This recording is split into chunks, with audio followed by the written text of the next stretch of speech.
This has certainly been a weekend to remember for Dwyane Wade. He came here to Charlotte as an all-star, but all weekend long he has been treated like a legend. Jim Berry here along with Tim Reynolds. And Tim, for D. Wade, the festivities began on Thursday at a very emotional and somewhat surprising dinner. Yeah, the funny part about the dinner, JB, was Dwyane thought he was having dinner with a few friends, some close family.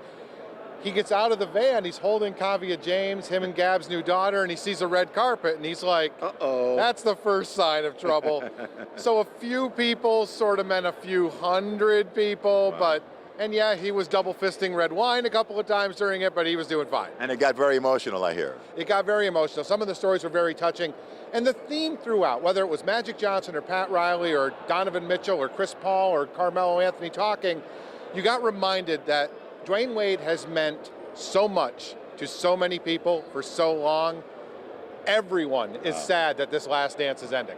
And that was just the beginning for D. Wade this weekend. Friday afternoon, we caught up with him at an NBA Cares event, a charity event where he and his mom, his son Zaire, and his sister Trigil were there to help supply some food for people who need it most. Of course, D. Wade told us the story growing up in Chicago. He remembered when the meals were like that before he became an NBA superstar, so certainly very touching for him. But then he really got a surprise when none other than Michael Jordan showed up to also pop in, and that's when D. Wade left his post briefly, Tim, went to meet his heiress, and Dwyane told me what that meant to him, how when he was a kid growing up in Chicago, how he idolized MJ. So Dwyane really got excited about the NBA, of course, from the Bulls, because he's a Chicago kid.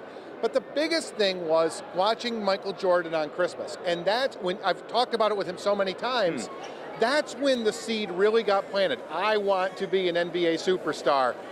Meeting Michael, wearing Michael's shoes for a while, it meant everything to Dwyane, and to be treated, almost feel like a contemporary of Michael Jordan's now. You think Dwyane Wade can't be moved by something? That blew him away.